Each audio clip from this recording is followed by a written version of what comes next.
It was January 2000. The water was warm and inviting. My friends and I decided to take a boat out to a remote part of the Great Barrier Reef. The adventure and the thrill of exploring untouched waters were too exciting to pass up. I was the first to dive in. The cool water was relief from the hot summer heat. I swam deeper, eager to see more. That's when I saw it. A dark shadow, barely visible in the distance. At first I thought it was just another fish, but a large one. But as it swam closer, it became clear it was not a fish. My heart raced. It was a shark. Not just any shark, but an 18-foot great white. The great white shark was huge. It had scars all over the body. I tried to stay calm, reminding myself that sharks don't usually attack humans. But the size of it and its powerful body made me scared. I signaled to my friends, trying not to panic. We got together, hoping that would discourage the predator. The shark circled us, curious at first. My mind was racing with thoughts of escape. Every movement seemed to draw the shark's attention. It was as if it could sense our fear. Jack, always the brave one, tried to lead us back to the boat. We swam slowly, every second feeling like an eternity. The shark continued to circle. It was right here that we realized that this was really dangerous, and the shark did not want to leave us alone. My muscles cramped from the tension, but I forced myself to keep moving. The water felt heavier with every stroke. Each flick of the shark's tail made me flinch. It was crazy. Then, without warning, the shark attacked. It was fast. Jack tried to shoot a spear through it, in a desperate attempt to fend it off. The spear bounced off the shark's side, barely slowing it down. The shark swam away, but it wasn't scared. It circled back, more aggressive this time. The ocean, which had been a serene paradise moments before, was now a battlefield. My mind screamed to swim faster, but I knew that panicking would only make things worse. I focused on Jack, following his lead, trying to get to the boat as fast as possible. I felt a surge of panic. We were so close to the boat, yet it felt miles away. Emily screamed, a sound that barely registered in the chaos. The shark attacked again, this time going for Mike. Blood clouded the water, a horrifying sight that made my stomach turn. Mike screamed in pain. We grabbed him, pulling with all our strength, trying to get to the boat. The shark had no mercy. Its eyes were staring. Somehow we reached the ladder. My hands trembled as I climbed, the boat rocking beneath me. I could hear the shark swimming in the water below. We pulled Mike up, his leg a bloody mess. The engine roared to life, and we sped away trying to reclaim our thoughts and get to the hospital as soon as possible. Back on shore, the reality of what had happened hit us. Mike was alive, but his wounds were severe. We called for help. As we waited for the ambulance, I couldn't believe that we just went face to face with the 18-foot great white shark. In the end, we were lucky to be alive. The ocean had spared us, but it had also shown us its true power. It was July 15th, 2023. A day like any other in California. The sun was already high in the sky, promising a hot summer day. Jake and Emily, a young couple from San Luis Obispo, had decided to spend their Saturday surfing at their favorite spot, Montaña de Oro State Park. The park, with its sharp cliffs and golden beaches, was a perfect escape from their busy lives. It was around 1 p.m. when Jake saw the first shadow. At first, he thought it was another dolphin, but the movement was different. His heart rate quickened as he was trying to make out the shape. It was then he saw the fin, tall and unmistakable, a great white shark. "Emily, stay close to me," he said, trying to keep calm. Emily was scared, but she did as he asked, paddling closer to him. Jake knew they had to stay calm. Panicking would only make things worse. The first attack came out of nowhere. The water exploded as the larger shark, an estimated 17 feet long, breached the surface and struck Emily's board with incredible force. Emily was thrown into the water. Her scream cut short as the shark dragged her under. "Emily!" Jake yelled, frantically paddling towards her. He reached down and grabbed her arm,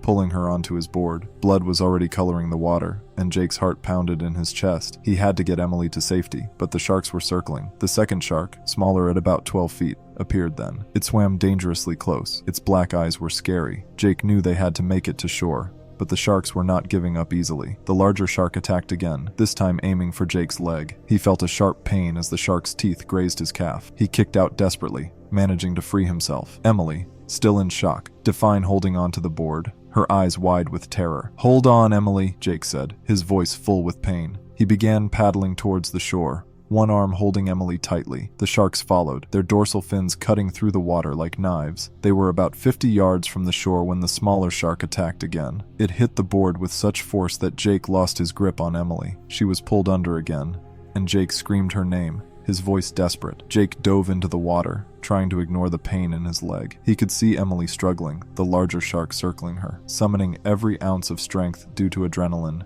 he swam towards her, kicking and punching at the water, trying to drive the sharks away. He reached Emily just as the larger shark lunged again. Using his surfboard as a shield, he managed to push the shark away, but the effort left him exhausted. He grabbed Emily, and together they swam towards the shore, their movements uncoordinated due to the pain and fear. People on the beach had realized what happened and were running towards the water. Lifeguards were already launching a rescue boat. Jake and Emily were so close, but the sharks didn't care. The smaller shark made another pass, this time hitting Jake's board with its nose. The impact nearly knocked Jake off the board, but he held on, driven by sheer determination to save Emily. He looked back and saw the larger shark creeping up closer and closer with its mouth open. Just as Jake felt his strength decreasing, the rescue boat arrived. The lifeguards pulled them out of the water, Jake collapsing onto the deck, breathing heavily. Emily was unconscious, but alive. They sped toward the shore, the wereshark still circling but no longer a threat.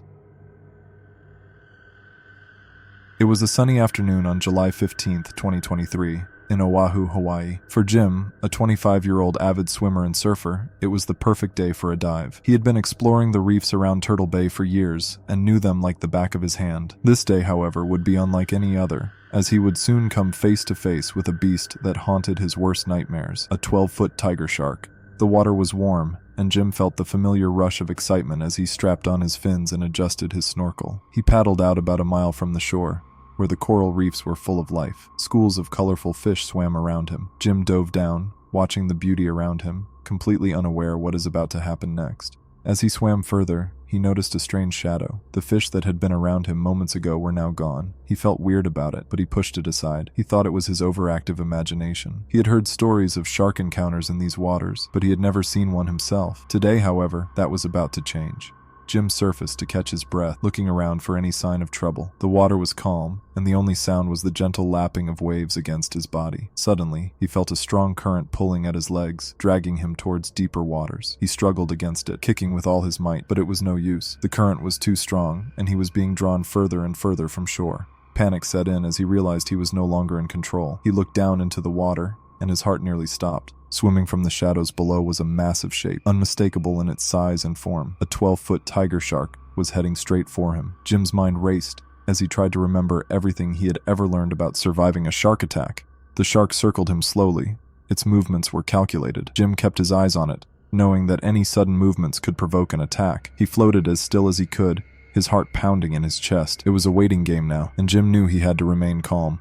But calm was the last thing he felt. His breaths came in shallow gasps, and he could almost hear his heartbeat. The shark came closer, its dorsal fin breaking the surface of the water just a few feet away. Jim's instinct screamed at him to go away, but he knew that running would only make him seem like prey. He forced himself to stay still, watching the shark's every move. Then, without warning, the shark darted towards him. Jim felt a dose of adrenaline as he kicked hard, trying to get away from the beast. The shark changed off at the last second, missing him by inches. Jim's relief was short-lived, however, as the shark quickly regrouped and came at him again. This time it was even more determined. Jim had no choice but to fight back. He remembered that sharks often attacked from below, aiming for the soft underbelly of their prey. He dove down, keeping his eyes on the shark, and at the last moment he punched it on the nose. The shark was surprised, but it quickly recovered and started its attack. Jim fought with everything he had, kicking and punching at the shark's sensitive areas. The water around him turned murky with blood. He didn't know if it was his or the shark's, and he didn't care. All that mattered was survival. At one point, the shark managed to clamp down on his leg, its teeth going deep. Jim screamed in pain, but he didn't let go. He used his free leg to kick at the shark's gills, knowing that they were one of its most vulnerable spots. With his leg bleeding heavy, Jim knew he had to get to shore as quickly as possible. He swam as fast as he could. The pain in his leg was getting worse. He could still feel the shark circling below him, but it seemed to have lost interest, possibly deciding that Jim was not worth the trouble. He didn't stop to question his luck. He just kept swimming. Luckily, he saw the shoreline. The sight of it filled him with a renewed sense of hope and determination. He pushed through the pain. When his feet finally touched the bottom, he collapsed, dragging himself onto the beach. He laid there, happy that the ordeal was finally over. Jim was rushed to the hospital, where doctors worked to repair the damage to his leg. He had lost a lot of blood and would bear the scars of the attack for the rest of his life.